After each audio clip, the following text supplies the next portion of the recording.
Chilli के साहिल से बहुत दूर गहरे पैसिफिक ओशन के ठीक इस हिस्से में जहां चारों तरफ सिर्फ पानी ही पानी है, समंदर की इस वीरानियों में यहाँ एक छोटा सा आइलैंड पाया जाता है जो ईस्टर आइलैंड के नाम से मशहूर है।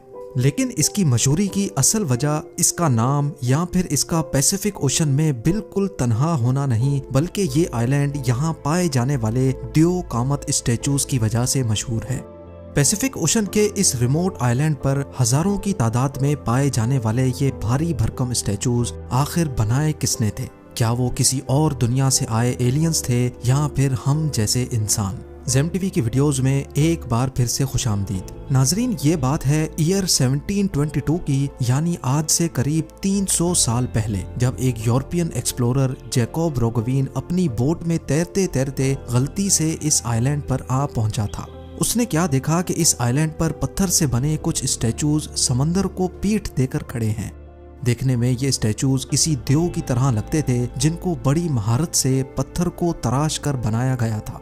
जैकब को ये मंजर काफी हैरानकुन लगा और तभी उसने इस आइलैंड को मजीद एक्सप्लोर करना शुरू किया। पता ये चला कि पूरा आइलैंड सिर्फ चंद स्टैचूज से नहीं बल्कि कई सौ स्टैचूज से भरा पड़ा है, जिनमें से कुछ खड़े हैं तो कई जमीन पर गिरे हुए भी दिखाई दिए। जिस दिन ये एक्सप्लोरर इस आइलैंड पर आया था वो दिन ईस्टर संडे का था, इसी वजह से इसका नाम ईस्टर आइलैंड रख दिया गया। उस दौर में इस आइलैंड पर सिर्फ गिने चुने लोग रहते थे और ये लोग इस आइलैंड को रापा नुई के नाम से पुकारते थे। लेकिन इन स्टैचूज को किसने, क्यों और कब बनाया ये उन गिने चुने लोगों को भी मालूम नहीं था।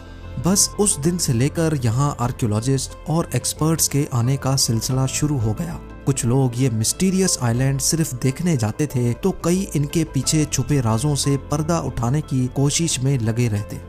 पिछले 300 सालों की कोशिशों के बाद आखिरकार अब आर्कियोलॉजिस्ट ने यहाँ चंद ऐसे सबूत तलाश किए हैं जिसको देखकर अब ये कहना गलत नहीं होगा कि हम इस मिस्ट्री को सॉल्व करने के काफी करीब पहुंच चुके हैं। ईस्टर आइलैंड समंदर में इतना तन्हा है कि इसका पड़ोसी पिटकैन आइलैंड यहाँ से 2075 किलोमीटर की दूरी पर है, लेकिन यहाँ पर इंसान भी नहीं बसते। 500 लोगों की आबादी वाला करीबी आइलैंड यहाँ से 2600 किलोमीटर दूर है, जो मैंगरीवा के नाम से जाना जाता है, जबकि ईस्टर आइलैंड खुद चिली की टेरिटरी में आता है और यहाँ से चिली का साहिल भी 3512 किलोमीटर दूर है। आज के दौर में यहाँ पहुँचना सिर्फ प्लेन की मदद से ही पॉसिबल है, जो चिली से ईस्टर आइलैंड तक पहुँचाने में पूरे 5 घंटे लगाता है। एक नॉर्मल साइज के शहर जितने बड़े इस आइलैंड में करीब 1000 बड़े बड़े स्टैचूज मौजूद हैं और इन स्टैचूज को मोआई कहा जाता है। इन स्टैचूज में से कई की आंखें हैं तो कई बगैर आंखों के बनाए गए थे, जबकि इनकी लंबी नाक, शार्प चिन, चिपटे सर और लंबे चेहरे इनकी शक्ल को एक अनोखी पहचान देते हैं। एक एस्टीमेट के मुताबिक ये स्टैचूज 13th सेंचुरी में बनाए गए थे, यानी आज से करीब 700 साल पहले। कई स्टैचूज अपनी बॉडी समेत आइलैंड के बॉर्डर पे शान से खड़े हैं तो कई के सिर्फ चेहरे जमीन पर पड़े देखे जाते हैं। लेकिन 2012 में एक्सकवेशन के दौरान एक हैरत अंगेज हकीकत से पर्दा उठा। पता ये चला कि सिर्फ इनके चेहरे ही नहीं बल्कि इनकी पूरी बॉडी भी है जिसको जमीन के अंदर दफन किया गया था। इनमें से सबसे लंबे स्टैचू की हाइट 33 फीट, यानी इसकी हाइट एक पैसेंजर बस की लंबाई जितनी ही है, जबकि इसका वजन 90,000 केजी बताया जाता है, जिसको उठाना तो दूर की बात, इसको हिलाने के लिए भी 500 लोगों की जरूरत पड़ सकती है। हैरानकुन चीज तो तब पता चली जब यहाँ एक रिसर्च के दौरान एक्सपर्ट्स को एक ऐसा स्टैचू मिला जो इनकम्प्लीट छोड़ दिया गया था। एक्सपर्ट्स की कैलकुलेशन के हिसाब से इसकी हाइट 70 फीट है, जबकि कंप्लीट होने के बाद इसका वजन 300 टन के आसपास होगा। पत्थर को तराश कर स्टैचूज बनाना और फिर इतने ज्यादा वजनी स्टैचूज को आइलैंड के डिफरेंट स्पॉट्स पर लाकर खड़ा करना, ये एक ऐसा टास्क लगता है जो इंसानों के बस की बात ही नहीं। लिहाजा कई सालों तक ये माना जाता था कि ये काम स्पेस से आए एलियंस ने किया है, लेकिन मॉडर्न रिसर्च से ये थ्योरी बिल्कुल गलत साबित हुई, क्योंकि साइंटिस्ट और आर्कियोलॉजिस्ट को कई सबूत मिल चुके हैं जिससे ये बात जाहिर होती है कि ये स्टैचूज इसी आइलैंड पर मौजूद इस वॉल्केनो से निकलने वाले वॉल्केनिक ऐश स्टोन से बनाए गए थे, यानी ये काम यहीं इसी आइलैंड पर रहकर किया गया था। एक्सपेरिमेंट के तौर पे जब स्टैचू की सिर्फ आंख को पत्थर पर तराशने की कोशिश की गई तो इस काम में पूरे 3 दिन लग गए। ये काम एक खास टूल की मदद से किया गया जो पुराने दौर में लोग पत्थर तराशने के लिए इस्तेमाल किया करते थे। एक्सपर्ट्स का मानना है कि फुल साइज के एक स्टैचू को बनाने में 12 मजदूरों की टीम को कम से कम 1 साल लग जाता होगा। यहाँ मौजूद इनकम्प्लीट स्टैचूज को देखकर ये अंदाजा लगाया गया कि बड़े पत्थरों पर वहीं बड़े बड़े काम करके उसको स्टैचू की शक्ल में तराशा जाता था। ऊपर वाला हिस्सा कंप्लीट होने के बाद इसको पत्थर से अलग कर लिया जाता था। रिसर्च टीम को तराशने की बात तो समझ आ गई, पर अब ये समझना काफी मुश्किल हो रहा था कि इतने वजनी स्टैचूज को वोल्केनो साइट से कई किलोमीटर दूर आइलैंड के डिफरेंट स्पॉट्स तक कैसे पहुंचाया गया होगा, क्योंकि आखिरकार एक स्टैचू का वजन करीब 14 हाथियों के वजन के बराबर है। आज के दौर में भी अगर मशीन्स का सहारा ना हो तो ये काम करना इम्पॉसिबल लगता है। ये जानने के लिए कई स्टैचूज का मुआयना किया गया जो बीच रास्ते पर गिरे हुए थे, और इन सारे गिरे हुए स्टैचूज में एक चीज कॉमन थी। जो स्टैचूज किसी स्लोप पे गिरे हुए देखे गए वो मुंह के बल गिरे हुए थे, जबकि पीठ के बल गिरे हुए स्टैचूज चढ़ाई पर पाए गए।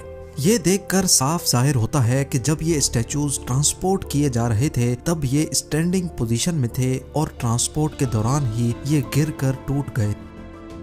एक्सपर्ट्स का मानना है कि स्टैचू को रस्सियों से पकड़कर बैलेंस किया जाता था और फिर इसको आहिस्ता आहिस्ता चलाया जाता था। जी हाँ, स्टैचू को चलाकर आइलैंड के डिफरेंट लोकेशंस तक पहुंचाया जाता था। इस बात को प्रूव करने के लिए कंक्रीट की मदद से एक स्टैचू बनाया गया और इसकी तीनों साइड्स पर रस्सियां बांधकर इसको बैलेंस किया गया। एक खास एंगल पर स्टैचू को झुकाने के बाद एक साइड से जब इसको खींचा गया तो स्टैचू हैरत अंगेज तौर पे आगे बढ़ने लगा।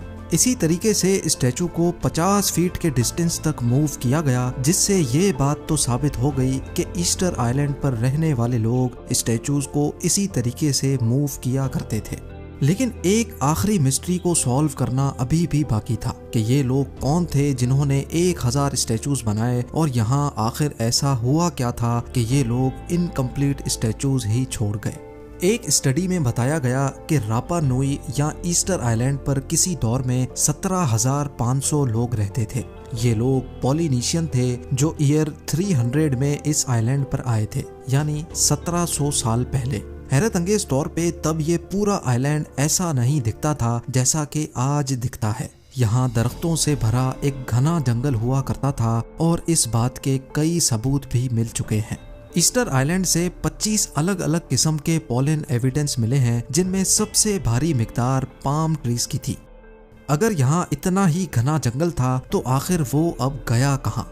रिसर्चर्स का ख्याल है कि यहाँ बड़े पैमाने पर डिफॉरेस्टेशन की गई थी। ऐसा समझा जाता है कि पाम ट्रीज का ये जंगल यहाँ आने वाले लोगों के किसी काम का नहीं था, क्योंकि वो लोग फार्मर्स थे। उनको एक ऐसी जमीन रिक्वायर्ड थी जहाँ पर वो खेती बाड़ी कर सकें और जहाँ उनको स्टैचूज को मूव करने में आसानी हो। इसी वजह से शायद उन्होंने अपने हाथों से इस जंगल को खत्म किया था। बड़े पैमाने पर डिफॉरेस्टेशन की वजह से माहौल का पूरा इकोसिस्टम खराब हो जाता है, लेकिन ये इफेक्ट आहिस्ता आहिस्ता किसी स्लो पॉइजन की तरह जाहिर होता है, और यहाँ भी कुछ ऐसा ही हुआ। शुरुआत में तो उनको कुछ पता नहीं चला, लेकिन वक्त के चलते यहाँ की जमीन बिल्कुल बंजर हो गई, जिसकी वजह से आइलैंड पर रहने वाले लोगों के लिए खाना कम पड़ने लगा, और फिर आखिरकार यहाँ ये लोग आपस में ही लड़ पड़े। आइलैंड से कई इंसानी हड्डियों और स्केलेटन भी मिले हैं जिन पर चोटों के निशान मौजूद हैं। ये इस बात का सबूत है कि यहाँ सिविल वॉर हुई थी, जिसमें ज्यादातर खवातीन को निशाना बनाया गया था। ईस्टर आइलैंड पर खवातीन की तादाद कम पड़ जाने की वजह से यहाँ की पॉपुलेशन आहिस्ता आहिस्ता कम हो गई, और आखिरकार एक वक्त ऐसा आया कि बच जाने वाले लोग यहाँ से माइग्रेट करके कहीं और चले गए। आज ये island UNESCO world heritage site का हिस्सा है, जहाँ पर इन जायंट स्टोन स्टैचूज को देखकर यकीन नहीं होता कि वाकई ये इंसानों ने ही बनाए थे। इन स्टैचूज को रिलीजियस पर्पस के लिए बनाया गया था या फिर इनका कोई और ही मकसद था? इस बारे में कई रिसर्चर्स की अपनी अपनी थ्योरीज हैं, लेकिन आपको क्या लगता है इस बारे में मुझे कमेंट करके जरूर बताएं। उम्मीद है ZemTV की ये वीडियो भी आप लोग भरपूर लाइक और शेयर करेंगे। आप लोगों के प्यार भरे कमेंट्स का बेहद शुक्रिया। मिलते हैं अगली शानदार वीडियो में।